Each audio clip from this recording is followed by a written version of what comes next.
కొడుకులు ఉన్న ప్రతి తల్లిదండ్రులు ఒక్కసారి ఈ వీడియో చూడండి. ఇంట్లో గొడవలు ఉండవు. సుఖ సంతోషాలు మీకు ఎల్లప్పుడూ కలుగుతాయి. ఒక పల్లెటూరులో వృద్ధ దంపతులు నివసిస్తూ ఉండేవారు. వారికి ఒకే ఒక కొడుకు ఉన్నాడు. ఆ కొడుకుని చదివించినట్లయితే నా కొడుకు ప్రయోజకుడు అవుతాడని భావించి తమ దగ్గర ఉన్న మొత్తం ధనాన్ని అంతా కూడా ఖర్చు పెట్టి ఆ కొడుకుని వారు చదివించారు. అనుకున్నట్లుగానే ఆ కొడుకు బాగా చదువుకొని ఉద్యోగాన్ని సంపాదించుకున్నాడు. ఉద్యోగాన్ని సంపాదించుకున్న తరువాత అక్కడే పట్టణంలో ఉంటున్న ఒక అమ్మాయిని చూసి వివాహం చేసుకున్నాడు. వివాహం చేసుకున్న తరువాత తన భార్యతో కలిసి పట్టణంలోనే ఉండడం ప్రారంభించాడు. కొడుకు తన తల్లిదండ్రులను అస్సలు పట్టించుకునేవాడు కాదు. వాళ్ళు ఎలా ఉన్నారో అని కూడా చూసేవాడు కాదు. ఒకరోజు తన భార్యతో చెబుతున్నాడు. ఈరోజు నేను రైల్వే స్టేషన్లో బయట మా అమ్మా నాన్నలను చూశాను అని చెప్పాడు. అలాగే వాళ్లకు కనపడకుండానే నేను ఇంటికి వచ్చేశాను అని చెప్పాడు. ఏంటి, మీ అమ్మా నాన్నలను చూశారా? వారు ఎంతో ఇష్టంగా పట్టణానికి వచ్చినప్పుడు వాళ్ళని అలాగే ఫుట్పాత్ మీదే ఉండనివ్వండి. అంతేకాని పొరపాటున కూడా మన అడ్రస్ వాళ్లకు చెప్పవద్దు అని అతని భార్య చెప్పింది. ఒకవేళ వాళ్ళు మన అడ్రస్ని వెతుక్కుంటూ వచ్చేస్తే అప్పుడు మనం ఏం చేయాలి అని అడుగుతాడు ఆ వృద్ధుల పుత్రుడు. అతని భార్య అంటుంది, మీరు భలే చెప్తున్నారు. ఇంత పెద్ద మహానగరంలో మన అడ్రస్ కనుక్కోవడం అంత తేలికైన విషయమేమీ కాదు. ఈ జనంలో వారు మన ఇంటిని ఎలాగో కనిపెట్టలేరు అని. మనం ఇల్లు కూడా మారిపోయాం కదా, అలాగే మన అమ్మా నాన్నలకు మన కొత్త ఇంటి అడ్రస్ కూడా తెలియదు. అంతలో భర్త అంటున్నాడు, నీకు ఏమైనా మతిపోయిందా? ఇంటి అడ్రస్ తెలీదు కానీ నా ఆఫీస్ అడ్రస్ తెలుసు కదా. సరాసరి అక్కడికి వెళ్ళి మన ఇంటి అడ్రస్ తెలుసుకొని ఇక్కడికి వస్తే. అప్పుడు అతడి భార్య అంటుంది, అనుమతి లేనిదే ఆఫీస్ వాళ్ళు ఇంటి అడ్రస్ ఇవ్వరు కదా. కానీ వాళ్ళు నా తల్లిదండ్రులు అని తెలిస్తే ఖచ్చితంగా నా అడ్రస్ను వాళ్ళు ఇచ్చేస్తారు. నాకు ఏమాత్రం కూడా అర్థం కావడం లేదు. ఎందుకు నన్ను వీళ్ళు ఇలా వదలరు అని. నా ప్రాణం తీస్తున్నారు అని మాట్లాడుతూ ఉండగానే ఈ లోపల ఎవరో తలుపు కొట్టిన సౌండ్ వినిపించింది. ఆ వృద్ధుల కొడుకు ఇంకా అతని భార్య ఒకరి ముఖాలు ఒకరు చూసుకొని కొంపదీసి వచ్చేశారా ఏమిటి అని అనుకుంటూ ఇద్దరూ వెళ్ళి తలుపులను తీశారు. తలుపులను తీసి చూసేసరికి తల్లిదండ్రులు అక్కడ ఉండడం చూసి ఆశ్చర్యపోయారు ఇద్దరూ. ఇంతలో తండ్రి అడుగుతున్నాడు, నువ్వు మమ్మల్ని స్టేషన్ బయట చూడలేదా బాబు అని అడిగాడు. అప్పుడు కొడుకు అంటున్నాడు, నేను చూడలేదు నాన్న అని. అతడు చూశాడు అన్న విషయం తండ్రికి తెలుసు. అయినా కూడా తండ్రి ఏమీ మాట్లాడలేదు. తండ్రి అంటున్నాడు, నేను నీ అడ్రస్ కనుక్కొని ఇంటికి రావడంలో చాలా ఇబ్బంది పడ్డాను. ఇంత పెద్ద నగరము, 4 వైపులా కూడా పెద్ద కట్టడాలు, చివరికి ఎలాగోలా మీ ఆఫీస్కి వెళ్ళి మీ అడ్రస్ని తెలుసుకుని ఇక్కడికి వచ్చాను. ఇంతలో కొడుకు అడుగుతున్నాడు, సరే కానీ ఇంతకీ ఎందుకు వచ్చారు చెప్పండి అని తండ్రిని ఆ కొడుకు అడిగాడు. నా జీవితంలో నా భార్య నేను బతకడమే చాలా కష్టంగా ఉంది. అసలు మీ ఇద్దరికీ ఆత్మాభిమానం ఉన్నదా? అసలు చివరిసారి ఇంటికి వచ్చినప్పుడు ఇంకొకసారి తిరిగి రావద్దని చెప్పాను కదా. ఏదో 4 ముద్దలు తింటూ ఆ పల్లెటూరులోనే వ్యవసాయం చేసుకోక ఎందుకు మీకు ఈ నగరపు జీవితము అని, మీకు కొత్త ఇంటి అడ్రస్ తెలియకూడదు అని ఇక్కడికి వచ్చాము. ఇక్కడికి కూడా మీరు మమ్మల్ని వదలకుండా వచ్చేశారు. ఇంతలో కోడలు ఇలా అంటుంది, నిజంగా మీలో ఆత్మాభిమానం చచ్చిపోయిందా? అన్ని మాటలు అంటున్నా కూడా సిగ్గు లేకుండా ఇక్కడే ఇలానే నిలబడి ఉన్నారు అని అంటుంది. కొడుకుని కోడలిని తండ్రి ఆపాడు. ఇక చాలు, మీరిద్దరూ కూడా చాలా చెప్పారు. మేము ఇద్దరము కూడా చాలా విన్నాము. మేము ఆత్మాభిమానం వదులుకొని ఉండిపోవడానికి రాలేదు. మేము తరచుగా ఈ నగరానికి రావడం పోవడం చేస్తూనే ఉన్నాము. ఎందుకంటే ఈ నగరంలో అపార్ట్మెంట్లో మేము ఒక ఫ్లాట్ను కొనుక్కున్నాము. ఈరోజు ఫ్లాట్ తాళాలు నా చేతికి వచ్చాయి. అందుకే కొత్త ఇంటికి మేము పూజ చేసుకుందామని అనుకున్నాము. దానికోసమే మిమ్మల్ని పిలవడానికి ఇక్కడికి వచ్చాము. కొడుకుతో చెబుతూ ఉన్నాడు. బాబూ, నువ్వు అన్నావు కదా మాకు ఈ మహానగరంలో ఇల్లు కొనుక్కునే అంత అర్హత లేదని, మాలాంటి వాళ్ళు ఇక్కడ నివసించే అర్హత లేదు అని చెప్పావు కదా. నిజంగా అంతగా ఏముంది ఈ నగరంలో? ఇక్కడ మేము ఒక ఫ్లాట్ని తీసుకున్నాము. ఎల్లుండి మా నూతన ఇంటి గృహప్రవేశము. నువ్వు నీ భార్య తప్పకుండా రండి అని చెప్పారు. కొడుకు అడుగుతున్నాడు. నిజంగానే చెబుతున్నారా? మీరు ఇక్కడ ఒక ఫ్లాట్ను కొన్నారా? ఇక్కడ చిన్న ఫ్లాట్ కూడా 50 నుండి 60 లక్షలు వరకు ఉంటుంది. నాకు తెలియదా మీ దగ్గర ఎంత డబ్బు ఉన్నదో? మీరు అబద్ధం చెబుతున్నారు నాన్న. మీరు నిజాన్ని చెప్పడానికి సిగ్గుపడుతున్నారా? నిజం చెప్పండి. నేను లోపలికి రానివ్వడం లేదని ఇలాంటి కట్టుకథలు అల్లుతున్నారు అని తన కొడుకు ఆయన్ని అడిగాడు. నీకు ఎలా అర్థమైతే అలా అర్థం చేసుకో. ఎటువంటి సమస్య కూడా నాకు లేదు. ఒకవేళ పూజకు రావాలి అని అనుకున్నట్లయితే అడ్రస్ అయితే కార్డు మీదే నోట్ చేసి ఉంది. మీరిద్దరూ కూడా ఖచ్చితంగా రండి అని చెప్పి ఇన్విటేషన్ కార్డ్ ఇచ్చి తల్లిదండ్రి అక్కడ నుండి వెళ్ళిపోయారు. వాళ్ళు వెళ్ళిపోయిన తరువాత కోడలు తన భర్తతో ఇలా అంటుంది. మామయ్య గారు ఇలా మాట్లాడుతున్నారు ఏంటి? నిజంగానే వాళ్ళు కొత్త ఫ్లాట్ కొన్నారా? వాళ్ళ దగ్గర అంత డబ్బు ఎక్కడి నుండి వచ్చింది? ఒకవేళ వాళ్ళు ఊర్లో ఉన్న ఇల్లు అమ్మేసినా కూడా అంత ధనం రాదు కదా అని అంటుంది. వృద్ధుల కొడుకు అంటున్నాడు. వీళ్ళ మాటలు నువ్వు నమ్ముతున్నావా? ఈ అడ్రస్ కూడా వేరే ఎవరిదో అయి ఉంటుంది. కావాలంటే వారు చెప్పిన తేదీన నువ్వు కూడా నాతో పాటు ఈ అడ్రస్ దగ్గరకు రా, నేను నీకు చూపిస్తాను అన్నాడు భర్త. తండ్రి చెప్పిన రోజున నిజంగానే కొడుకు తన భార్యను తీసుకొని తండ్రి చెప్పిన అడ్రస్కు బయలుదేరి వెళ్ళాడు. ఇంటి బయట పువ్వులతో అలంకరించి ఉంది. పూజ ఏర్పాట్లు బాగా ఘనంగా జరుగుతున్నాయి. అది చూసిన కోడలు తన కళ్ళను తానే నమ్మలేకపోయింది. వెంటనే తన భర్తతో ఇలా అంటుంది. నిజంగానే ఈ ఇంటిని మామయ్య గారే కొనుక్కున్నారనుకుంటున్నారా? ఏ ఏర్పాట్లు అన్నీ కూడా చూస్తూ ఉంటే మామయ్య గారే కొన్నట్లు అనిపిస్తుంది. అప్పుడు భర్త అంటున్నాడు. నాకు కూడా అర్థం కావడం లేదు. ఈ సొసైటీని చూసావా? ఇక్కడ ఒక్కొక్క ఫ్లాట్ కనీసం 1,00,00,000 రూపాయలు అయినా ఉంటుంది. ఇంత డబ్బు నాన్నగారికి ఎలా వచ్చింది అనుకుంటూ భార్యాభర్తలు ఫ్లాట్ లోపలికి వెళ్ళారు. వాళ్ళని చూసిన తండ్రి చిరునవ్వుతో రండి రండి అంటూ చాలా సంతోషంగా వారిని లోపలికి ఆహ్వానించాడు. తండ్రి తన భార్యతో చెబుతున్నాడు. వీళ్ళకి కూడా ప్రసాదాన్ని పెట్టు అని చెప్పడంతో తల్లి లోపల నుండి ప్రసాదాన్ని తీసుకొని వచ్చి వాళ్ళిద్దరికీ పెట్టింది. పూజారి పూజా సామాగ్రి, ఇల్లంతా పూలతో అలంకరణ ఇవన్నీ చూసిన కొడుకు తండ్రితో ఇలా అంటున్నాడు. నాన్న, పూజారి గారు తప్ప ఇంకెవరూ లేరు ఏమిటి అన్నాడు.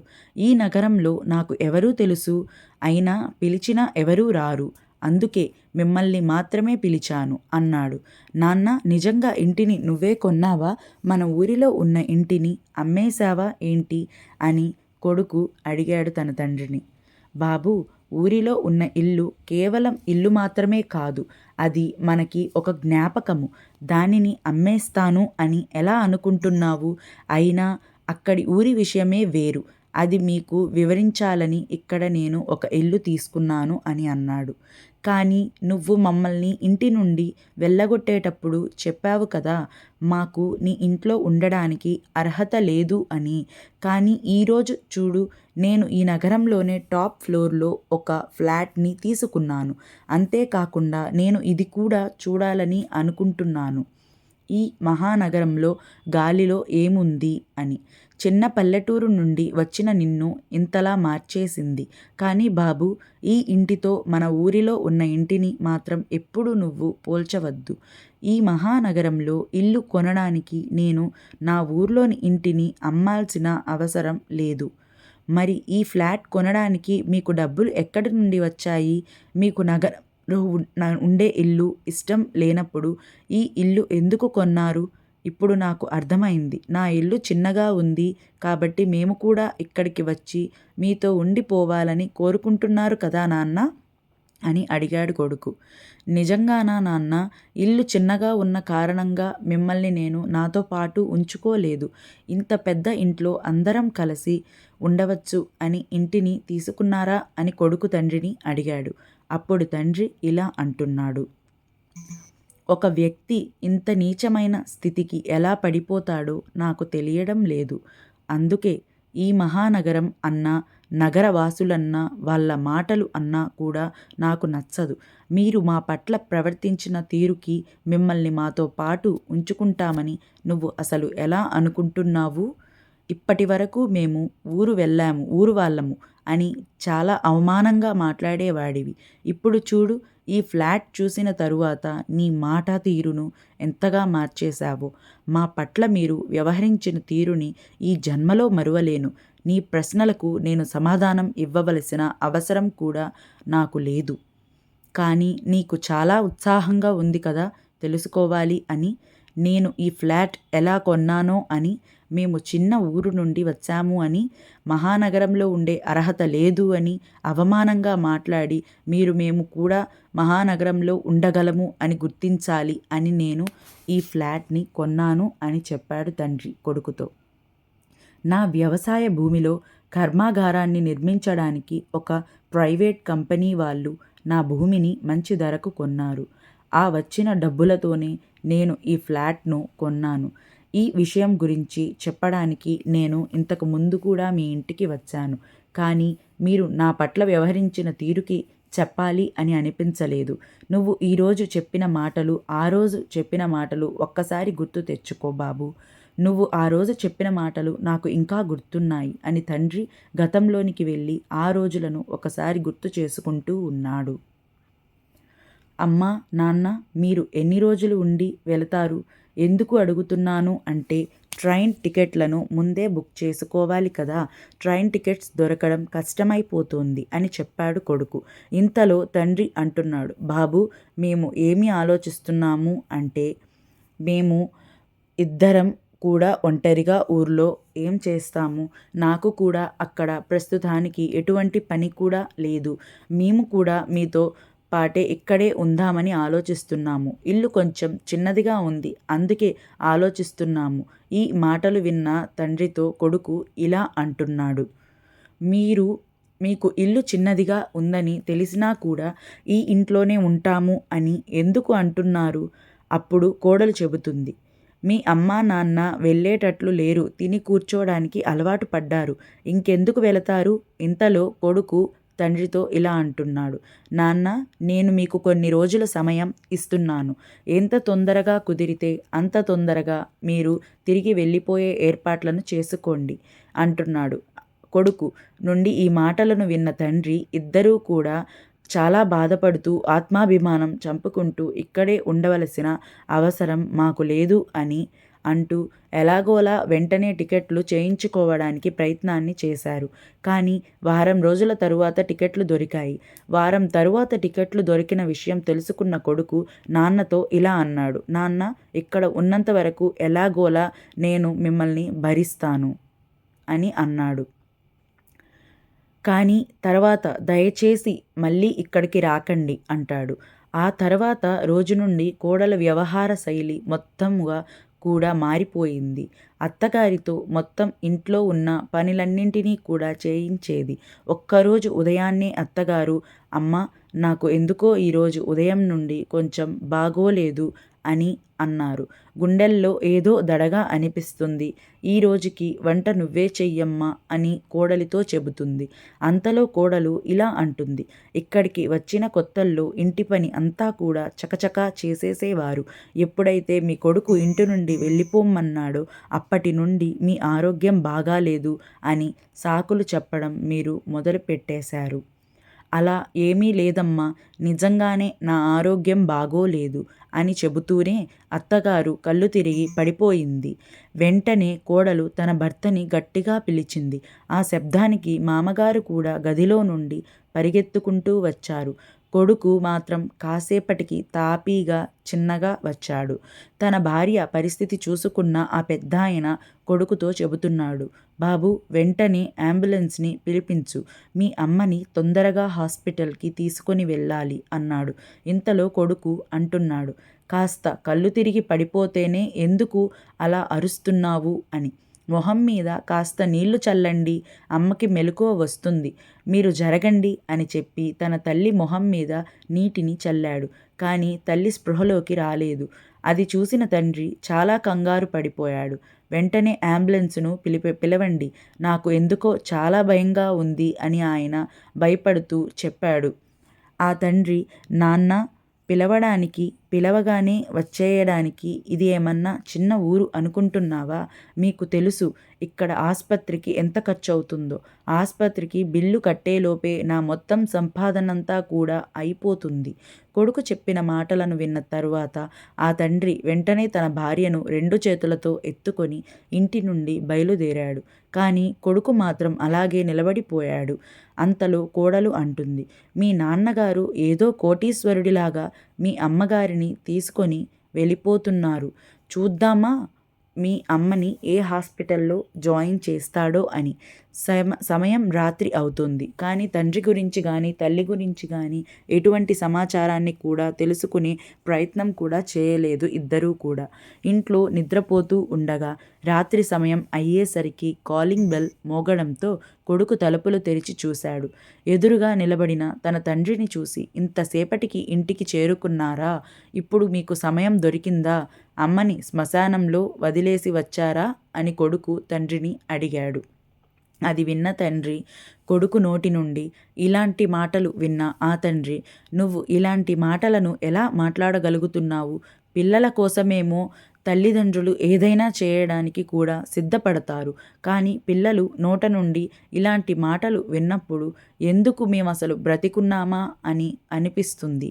నాన్న, మీకు వారం తరువాత వెళ్ళిపోతారని అనుకున్నాను. కానీ ఇప్పుడు అమ్మ ఈ నాటకాన్ని మొదలుపెట్టేసింది. నాకు ఇప్పుడు అంతా అర్థం అయింది. మీరు ఇక్కడే ఉండిపోవడానికి ఎంతకైనా తెగిస్తారని. కాబట్టి మిమ్మల్ని ఇక్కడ వారం రోజులు కాదు కదా, ఒక సెకండ్ కూడా నేను మా ఇంట్లో మిమ్మల్ని ఉంచలేను. ఇదిగోండి మీ సామాన్లు, మీ సూట్ కేసులో సర్దేశాను. ఇక్కడి నుండి వెళ్ళిపోండి అని అన్నాడు వాళ్ళ కొడుకు.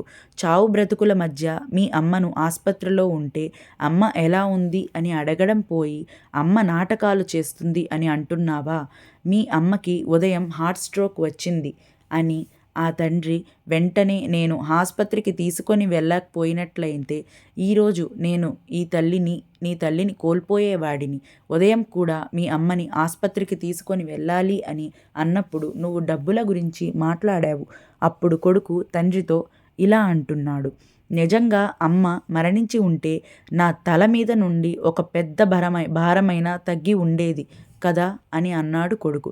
అయినా బ్రతికుండి మీరేమి చేస్తారు? ఇద్దరూ నా తల మీద భారాలుగా మారారు కదా. అప్పుడు ఒకరి నుండైనా నాకు విముక్తి కలిగేది కదా అని కొడుకు తండ్రితో అంటున్నాడు. ఆ మాటలను విన్న తండ్రి కొడుకు చేతిలో ఉన్న తన సూట్ కేసును తీసుకొని చాలా బాధగా, బుద్ధి చెప్పావు బాబు. ఈరోజు తరువాత మా జీవిత కథ నుండి తెలుసుకోవాల్సింది ఏమిటంటే, తల్లిదండ్రులు పిల్లల్ని పెద్దవాళ్ళని చేస్తూ వారి వృద్ధాప్యం కోసం కూడా వారు ఏదో ఒక ఏర్పాటు చేసుకోవాలి. లేకపోతే పిల్లలు సజీవంగానే తల్లిదండ్రులను చంపేస్తారు. ఇప్పుడే వెళ్తాను, కానీ ఒకటి గుర్తుంచుకో, నువ్వు నన్ను అవమానించిన తీరు లెక్క కట్టి మరీ నీకు చెల్లించకపోతే నేను నీ తండ్రిని కాదు అని చెప్పి అక్కడ నుండి వెళ్ళిపోయాడు ఆ తండ్రి.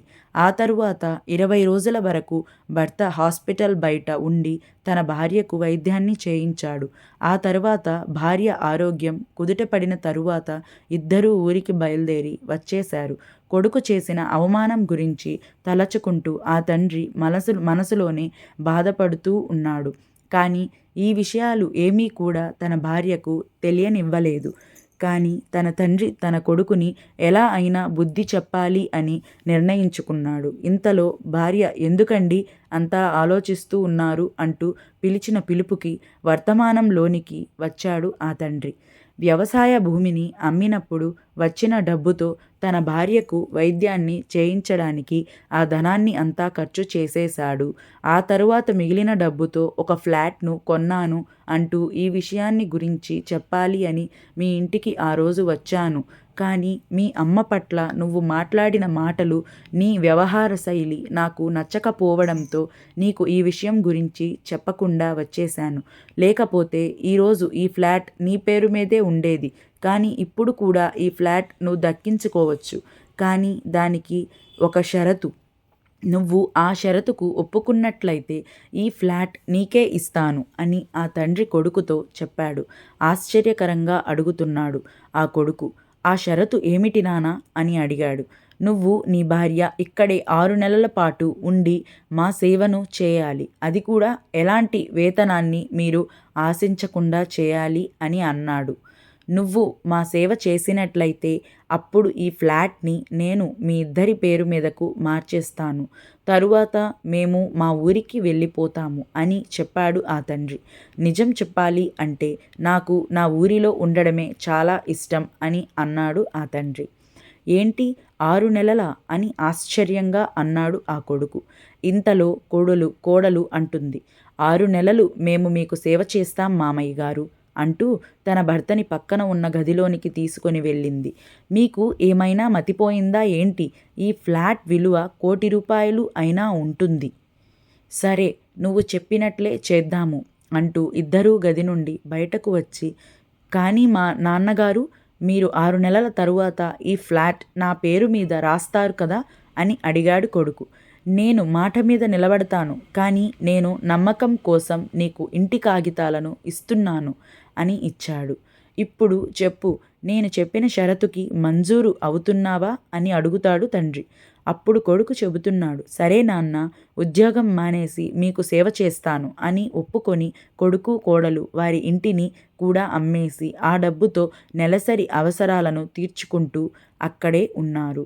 6 నెలల పాటు తల్లిని తండ్రిని కాళ్ళు కింద పెట్టనీయకుండా చూసుకున్నారు. 6 నెలలు గడిచిపోయిన తరువాత కొడుకు తనకు ఈ ఫ్లాట్ దక్కుతుంది అని సంతోషంతో నేల మీద నిలబడకుండా ఉన్నాడు. ఇంతలో తండ్రి తరపున లాయర్ వచ్చి కొడుకుకి కొన్ని కాగితాలను అప్పగించారు.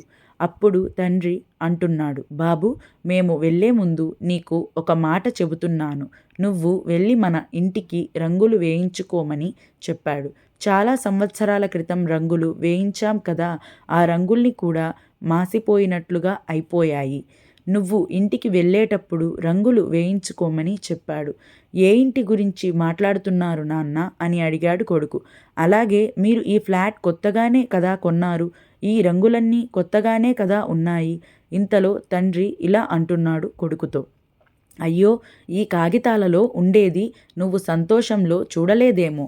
ఊర్లో ఉన్న ఇల్లు నీ పేరు మీద రాశాను. నాకున్నది ఆ ఊర్లో ఉన్న ఇల్లు మాత్రమే.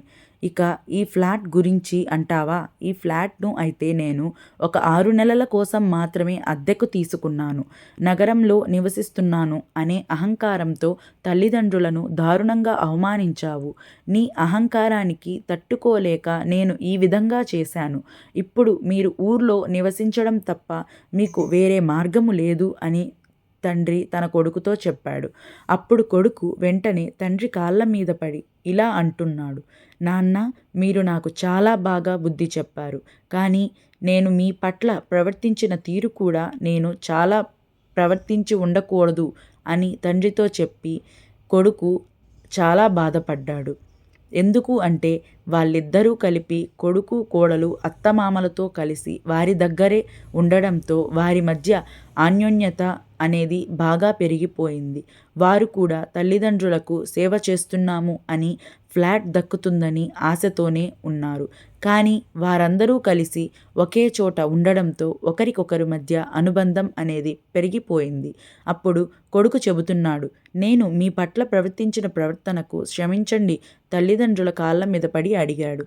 కొడుకు కోడలు కూడా అత్తమామలను చాలా జాగ్రత్తగా చూసుకోవడం అప్పటి నుంచి వారు ప్రారంభించారు. అందరూ కలిసి వారి ఊరికి వెళ్ళి వారి ఊరిలోనే సంతోషంగా ఉండడం ప్రారంభించారు. ఎందుకంటే తన తల్లిదండ్రులు ఏ విధంగా అయితే కష్టపడి చదివించారు, ఉద్యోగం రావడానికి కారణం అయ్యారు. తరువాత ఆ విషయాలు అన్నీ కూడా తన కొడుకు తెలుసుకున్నాడు. తన తల్లిదండ్రుల పట్ల తను చేసిన చెడ్డ పనులను, తాను చేసిన ఆలోచనలకు కొడుకు చాలా బాధపడ్డాడు. కొడుకు, కోడలు ఇద్దరూ కూడా అత్తమామలను తల్లిదండ్రుల వలె చూసుకోవడం ప్రారంభించారు. ఈ వీడియో గనక మీకు నచ్చినట్లయితే ప్లీజ్ లైక్ చేసి మీ ఫ్రెండ్స్‌కి షేర్ చేయండి. అలాగే మా కొత్త వీడియోస్ మీ వెంటనే చేరాలంటే మా ఛానల్‌ని సబ్స్క్రైబ్ చేసుకొని పక్కనే ఉన్నటువంటి బెల్ ఐకాన్‌ని ప్రెస్ చేయండి. Thank you for watching this video. Thank you.